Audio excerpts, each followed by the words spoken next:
Talking with the experts. And how many times did it happen? Once, twice, a month? So people tend to worry about these things. And they sort of plan for this and what if this happens? And I'm like, try it. For God's sake, just go out there and try it. I mean, what's the worst that can happen, right? You're So right. Yeah. And that's the spirit of entrepreneurs that needs to come back into organizations. Because today the problem with organizations, or the challenge for the organization, is they have to hire people. And these people have lots and lots of options. They can go to other organizations. They can start their own business. 15, 20 years ago, it wasn't, I've done 2 or 3 startups that haven't done well, starting from mid-90s when I first did a startup, right? And it was tough. But, come the years 2000 plus, it's become relatively easy to do a startup.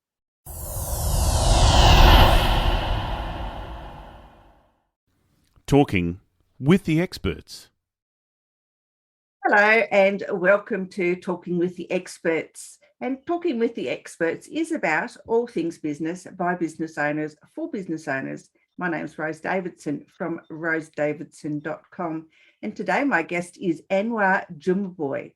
And he works closely with entrepreneurs and CEOs as a mentor and business coach. And he serves on the advisory panel of the Taylor's University School of Hospitality and School of Business.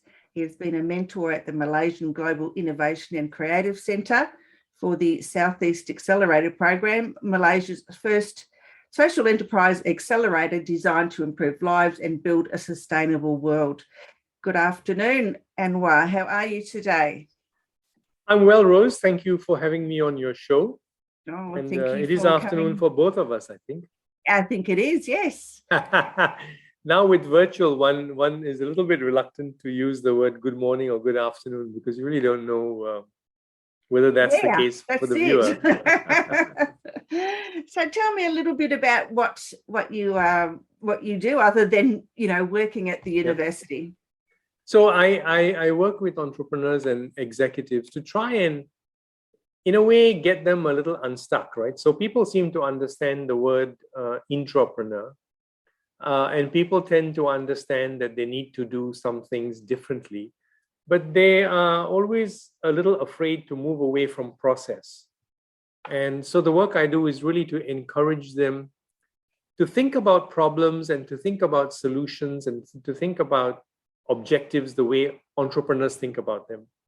So entrepreneurs are very outcome focused, right? We focus on the outcome as opposed to the process, right?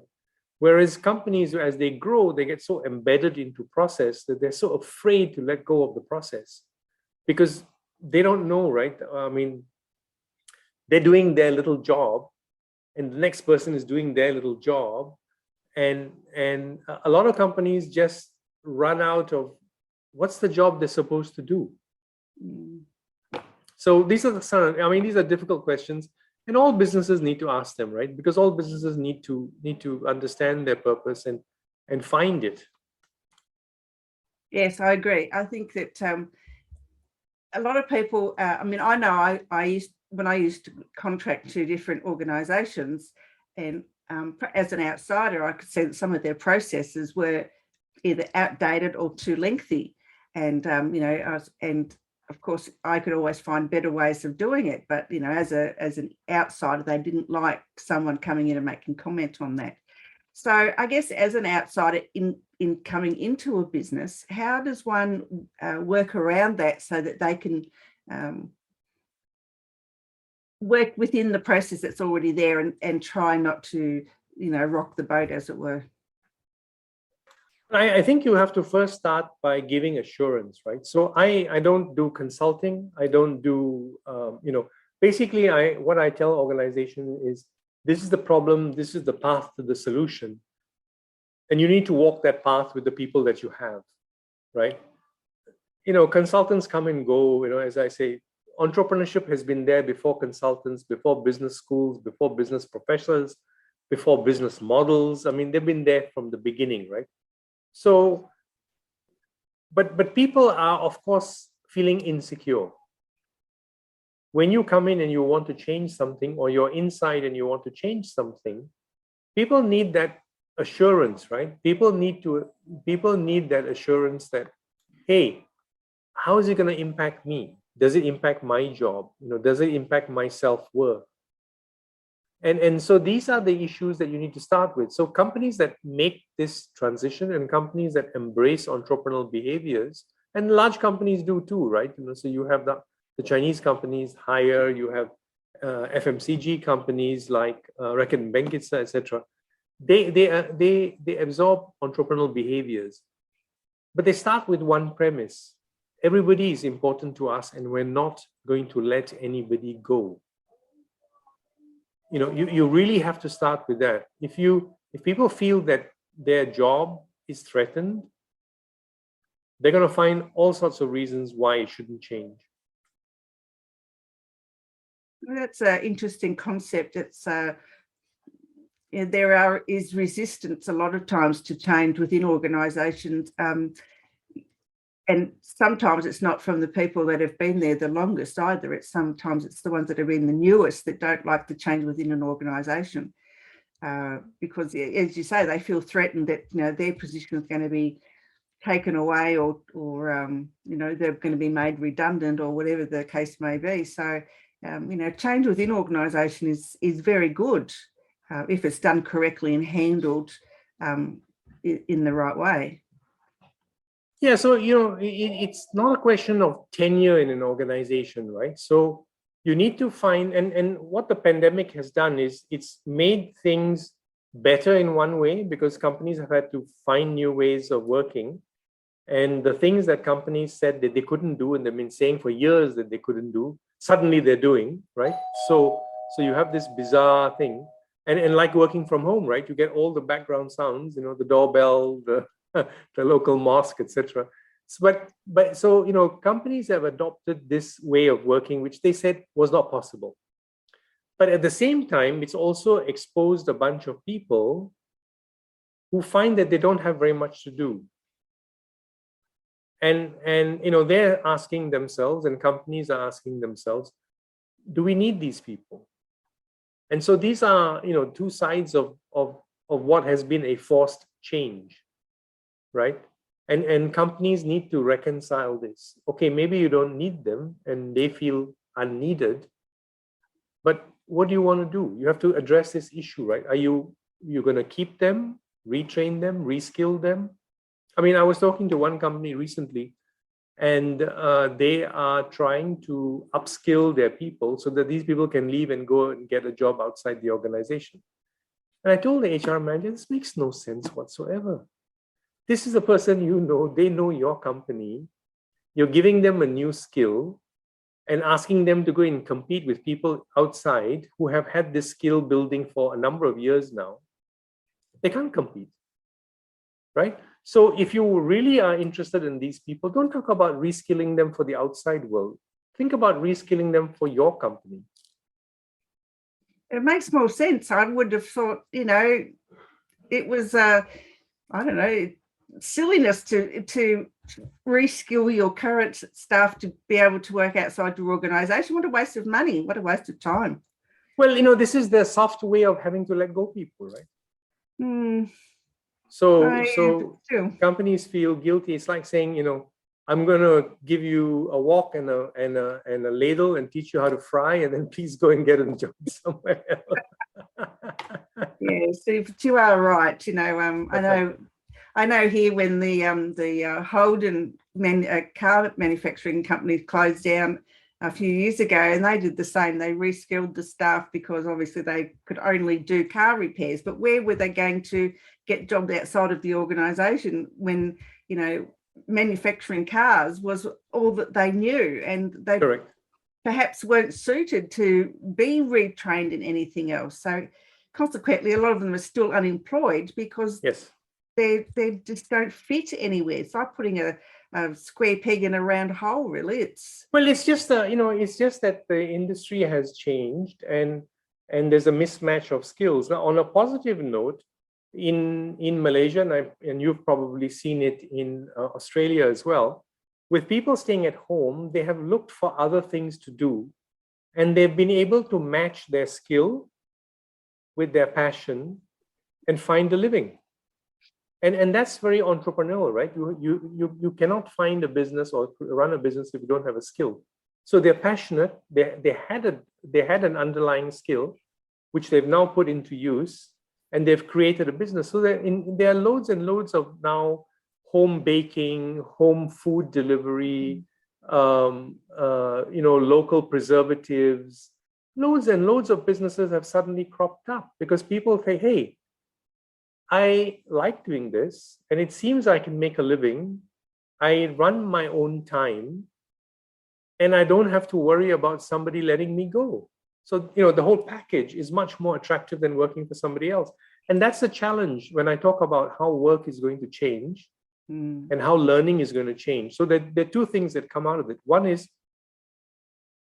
learning has changed because you now only need to do short courses, build the skill, and start earning. You don't have to go to university for 3 years, and 9 of your classmates are not going to end up in the job that they went to university for.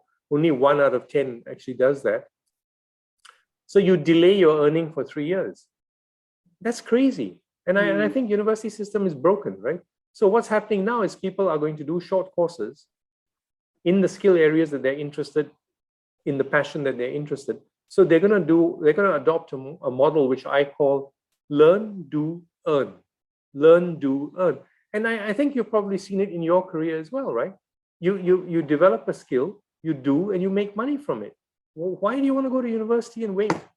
That's actually, I actually went and did a human resource management degree some years ago. And I thought, because I was really passionate at the time about working in an organization and, making sure all the T's were crossed and the I's were dotted. And and I thought, what a waste of time, really. I could have been earning money in that time rather than going to learning how to be an HR manager. So, it relates to the second wave, which I talk a lot about, which is how work is going to change, right? So if work is going to become more gig, that means that you can hire anybody from anywhere, not just from down the street, right? So you can hire the best talent and you can build companies that are really, I talk to a lot of companies that going to work means scheduling a meeting on Zoom. It's no longer going into the office. It's no longer in the same town. It's not in the same time zone, right?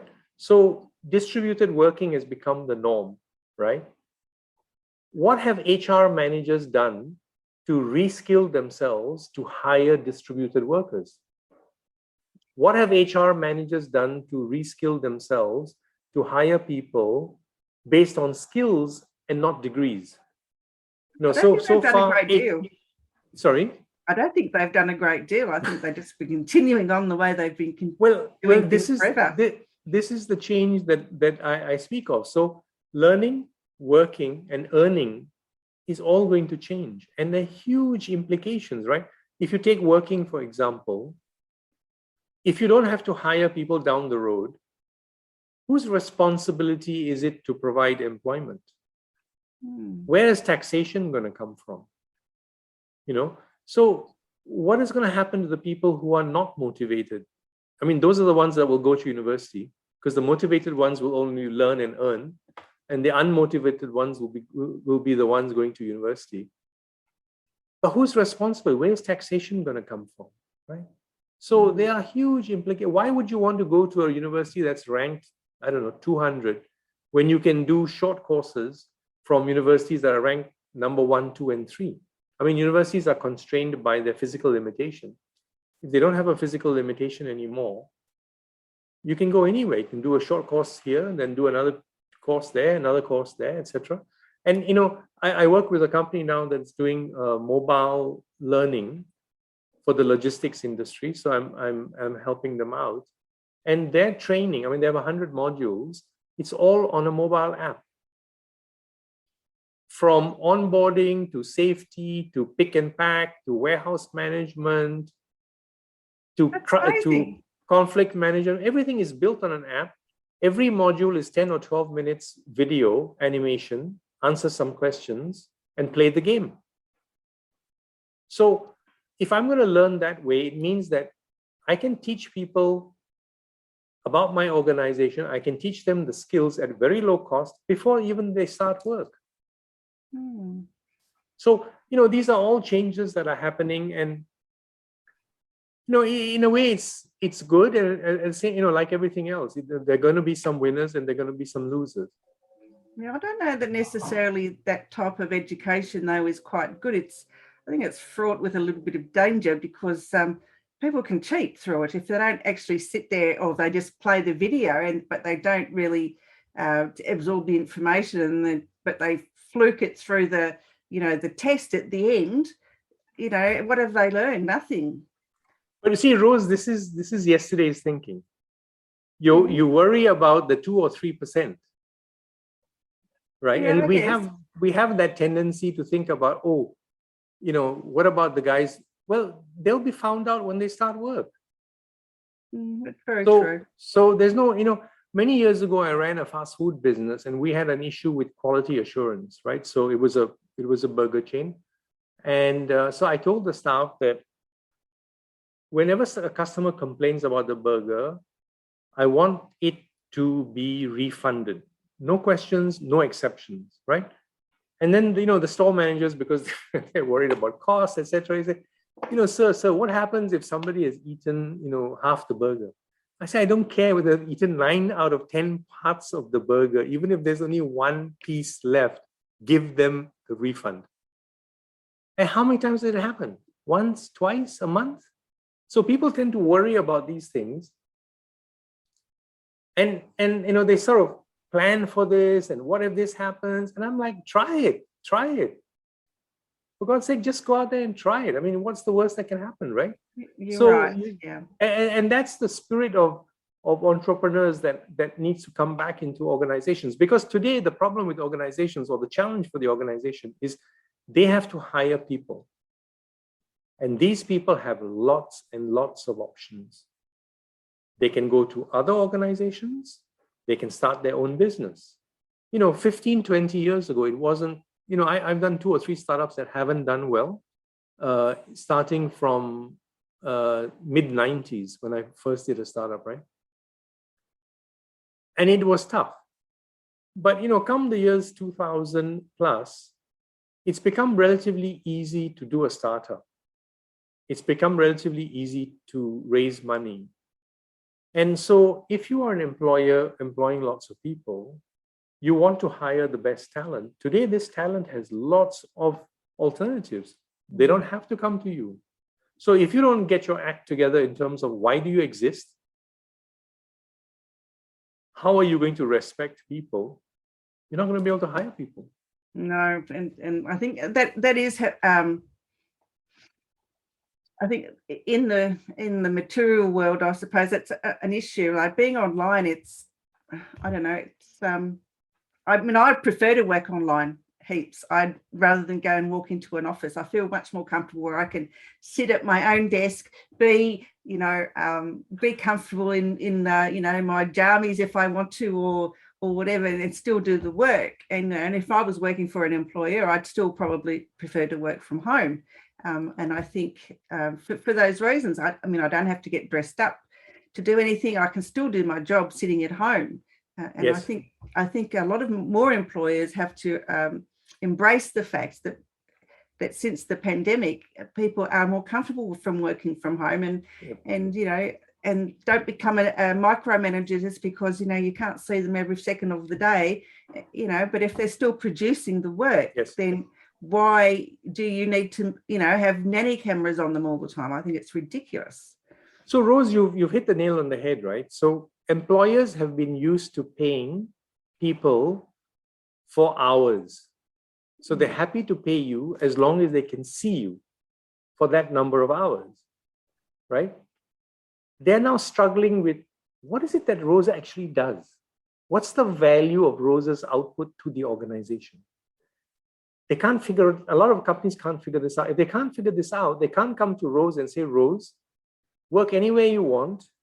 For each widget, I will pay you X, right? So companies have to start to move from pay for output because they've been too used to paying for hours. And paying for hours no longer works. I mean, it never worked before anyway. Just because you were at the desk doesn't mean that you were working. Absolutely not. I mean, why does Google provide meals to people, right? Because Google found out that the loss of productivity is not just the 1 hour of the lunch. It's the 45 minutes before where people discuss where they should eat. And then it's the 45 minutes after where people discuss how was the meal. And so you're not losing that 1 hour, you're actually losing 2.5 hours, right? And so these are all the things that, companies have to grapple with.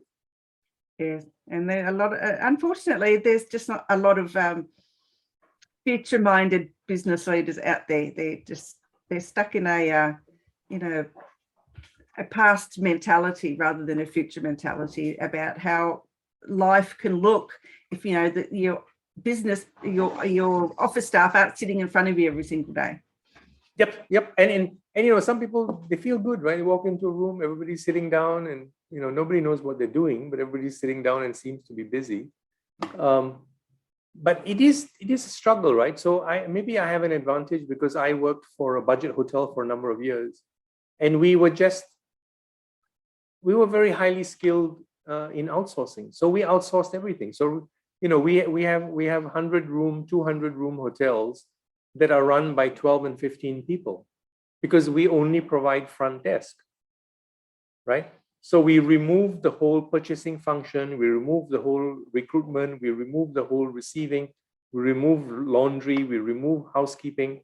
And so we were able to manage our costs on a utilization basis. So that's an advantage.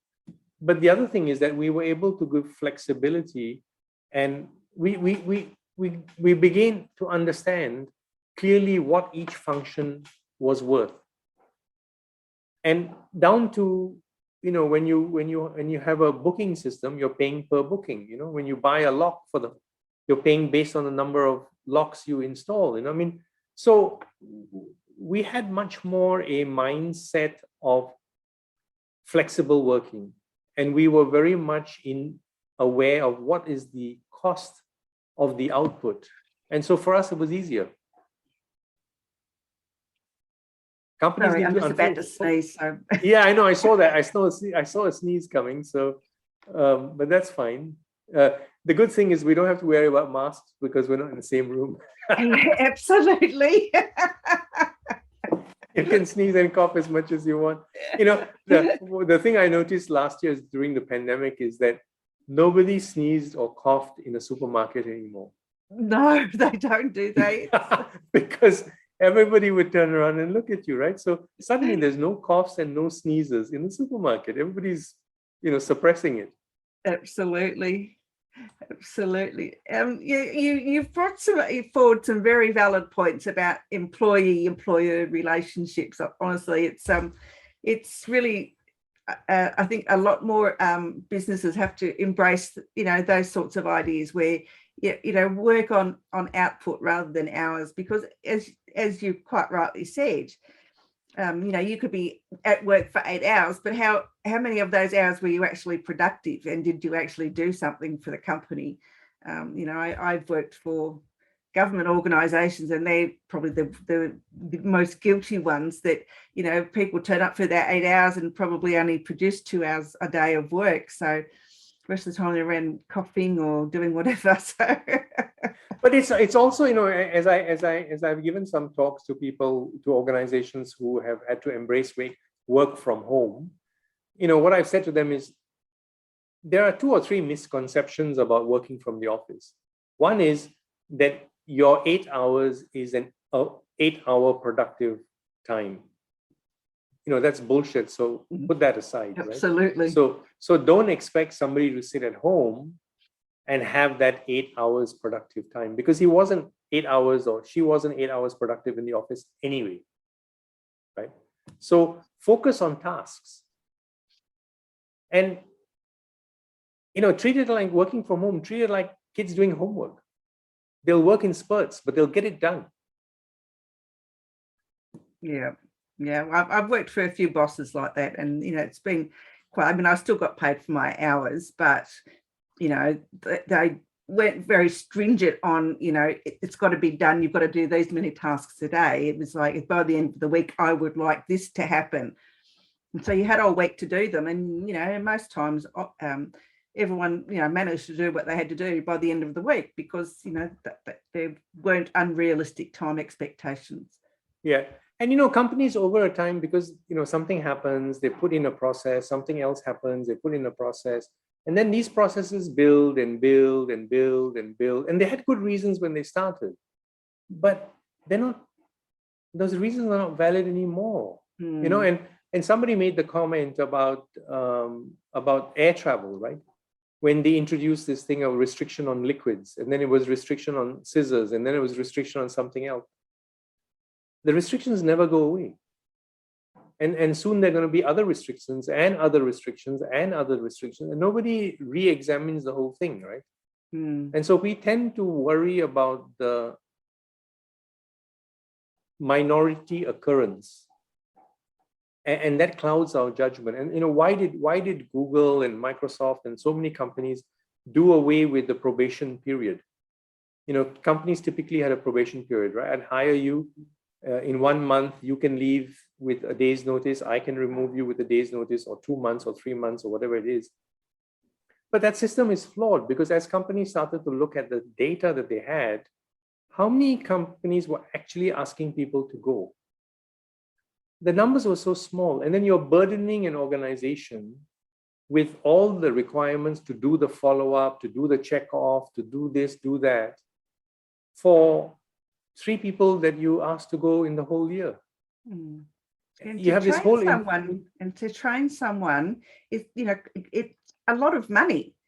Yeah, but I don't think they look at that as a long-term strategy, that if you just employ somebody for, put them on probation for 3 months, I mean, look at the money and resources that you've used to train that person for the 3 months. And then, then you find out they're not suitable. Well, I think that's a silly idea. You just wasted exactly all this and money. You have to start with the premise that I tell people is that the job interview is a meeting of 2 lies. The employee lies about their capability, and the employer lies about what they're offering. So take that as a given, that you're not starting on the best footing. And then you have to start to look at, because you have probation, hiring managers treat their job a little lightly because they think that if the guy doesn't work out, I can ask him to go, right? So they treat their job a little lightly. Employees sometimes take the job because it's not the job they want, but they're waiting for another one. So they might as well take this one for a bit, right? I mean, net, if you do all the costs, it makes no sense to have probation. No. Get rid of it. You save so much angst. Just focus on a technique, a procedure, a process to get people to leave. That's far better than this whole relying on this probation thing. No, I think probation is horrible because, they can still, put you off work just because, their financial circumstances have changed or something, you might be doing the job perfectly, but, they've just decided, well, we'll just hire somebody else because the government gives us funding for, the 3 months that we've got you on probation. And so then they sack you and they hire somebody else on the same probation. Okay. And then get the government funding for that. Oh, okay. Those are just running scams. But I did a coaching session for a young boy who was going to join a bank. And prior to joining the bank, I mean, he sort of called up and said, okay, so I'm coming next week and what do I do and all that? And they say, oh, by the way, we're going to rescind our letter of offer. And he was like, whoa, luckily I didn't make the travel because he was going to relocate for the job. So, I mean, you get employers as you get employees that, perhaps are not doing the right thing. But again, you cannot build a system for this type. There's no perfect system, is there? Exactly. And that's what entrepreneurs recognize, that it has to evolve, right? So you try something, it doesn't work, try something else. Maybe it doesn't work, right? So when we opened the hotel in KL, I introduced for the first time in our group permanent night shift. So there's a night shift and there's a day shift. And everybody said, oh, nobody's going to apply. And I'm like, in my mind, I'm like, let's see. you adjust the pay scales, you adjust the conditions. We got enough people to start. It's the same thing with incentive schemes, right? So we run an incentive scheme and we change it every 3 months. It's okay. Doesn't have to be cast in stone. And yet organizations spend all this time developing this system and they want it to be foolproof and they think of all the scenarios. And I'm like, hey, just tell people we're going to try this. Right? It's not perfect. And if it doesn't work, bear with us, we'll change. Yes. And these are what younger, more entrepreneurial organizations are doing, and they are attracting talent. They are, yes. Yeah, because people want it. They don't want to work under outdated laws or rules or whatever. That's why I never got to work in many organizations after a time, because I was too busy trying to I could see flaws in their processes, and because being a temporary employee, mentioning those was like, oh my God, how dare you, but they couldn't see that what they were doing, because we've been doing it for years. Yes. But there's some way that you could do the same thing, but in a shorter period of time, and they couldn't see that. So I don't know, I gave up in the end. There are many paths for everybody. So yes, and increasingly more with the passage of time. So Anwar, tell me about the books you've written. Oh, it's only been one. It was a major exercise, and it's called 9 Entrepreneurisms: Management Practice for a VUCA World. And it's basically drawing on the 9 what we call traits and practices of entrepreneurs that companies and individuals can adopt, can use. And the 3 that are most commonly associated with entrepreneurs are risk-taking, passion, and what the core is self-efficacy. You have to have that skill set. So the skill set, the risk-taking, and the passion are the 3 that are most commonly associated with entrepreneurs. But they're equally relevant to companies. So companies need to understand how to take risks, because otherwise somebody's going to knock them out. And passion, you can create passion in an existing car. I worked for a budget hotel group. We managed to create passion because we got people passionate about saving the environment. Having a small room is good. The air conditioning going off when you come out is a good thing. Don't be shy about it. So yeah, but I mean, honestly, where businesses started off by an entrepreneur in the first place who has come up with the idea. Henry Ford was an entrepreneur to start Ford Motor Company, but it's the people that he hires who change the culture, I think. Yeah, and you see, there was a period of time, and particularly, Henry Ford, I think, was 1905. There was a period of time where scale was important, and to achieve scale, you needed consistency, and you needed to have a very, very well entrenched system, a process, right?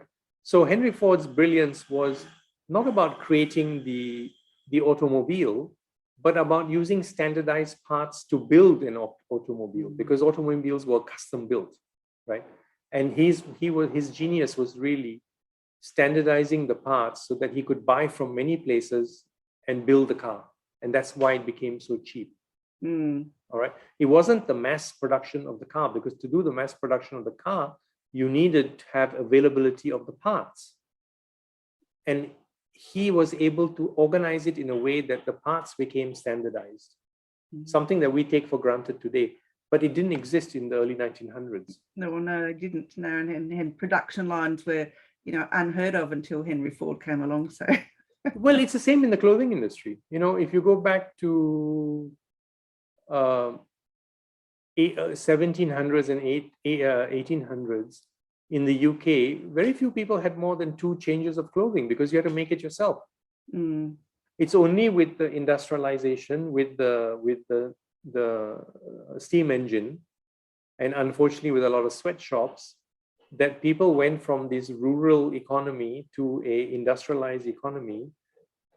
The clothes became standardized, ready-made was available, factory workers had income, and so it was a nice feed-on-feed cycle, right? So you had people earning money, and then they were working in factories that were producing goods, and they were able to consume it. So they built a very nice. But an entrepreneur had to start that process in the first place, didn't they? Well, as I said, entrepreneurs have existed since the beginning of time. There's Absolutely. there's a very wise man who set up Grameen Bank in Bangladesh. They lend small amounts of money primarily to women as a co-op system. And Yunus said that we're all born entrepreneurs. When we lived in the caves, we didn't write a resume and post it to the caveman next door and say, please hire me because my wife and kids are hungry. So entrepreneurship is there, it's inside us. We are entrepreneurial, but somehow the organization asks us to park it outside the door when we come to work. I think it's sad, isn't it? I mean, there is a place for process, but process only works so far, right? And if you're dealing with changing circumstances, the two things are happening, right? The way you produce is changing very rapidly. The market is changing very rapidly. And if you just sit there and say, I'm not going to respond, I'm just going to look at my process.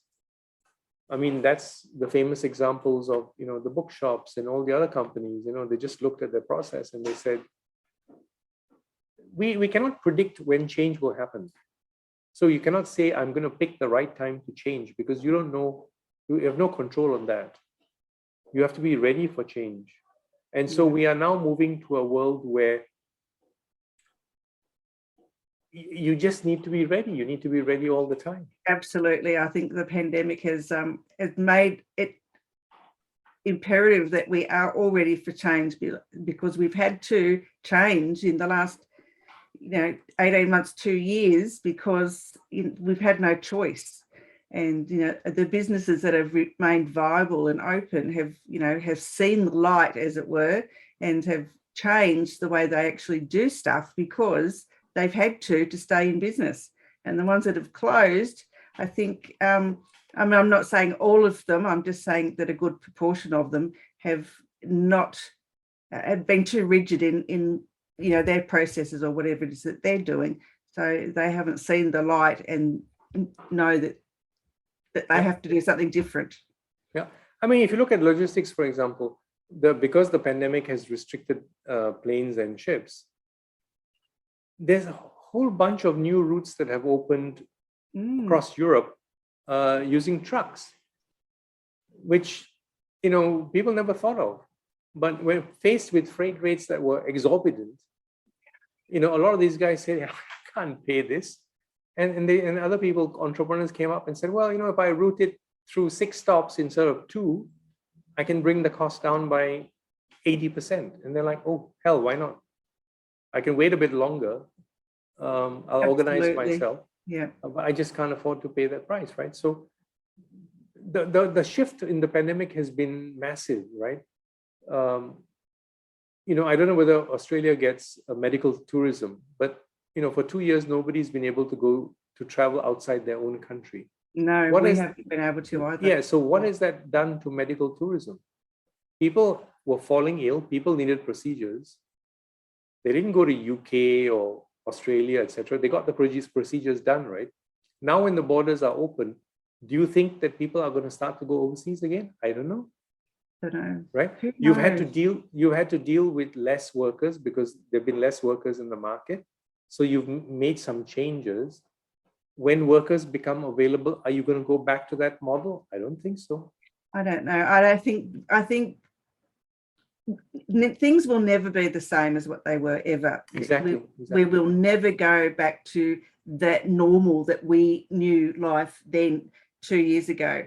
There's a new normal now, and there will be continuing to be a new normal every single day, because life at the moment is just more unpredictable than ever before. So yeah, and so it takes that, as I said, the 3 waves are how you learn, how you work, and how you earn, and these 3 are going to be be fundamental to change the way society works. What it's going to be, I don't know, but it's not going to be what it was before. No, I think we might leave it there. That's a really good thought, to actually leave the thought at, with something for people to think on.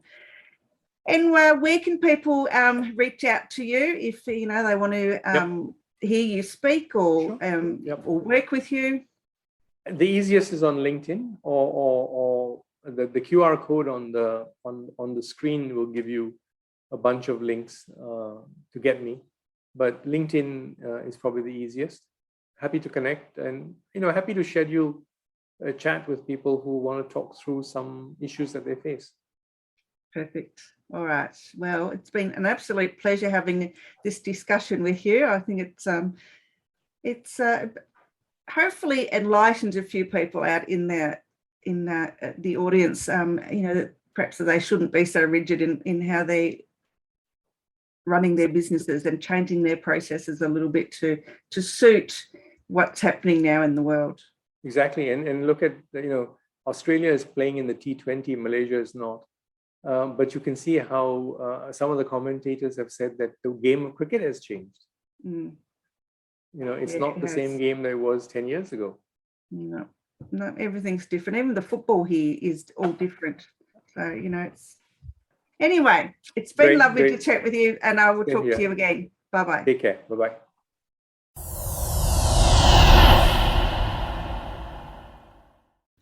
Talking with the experts.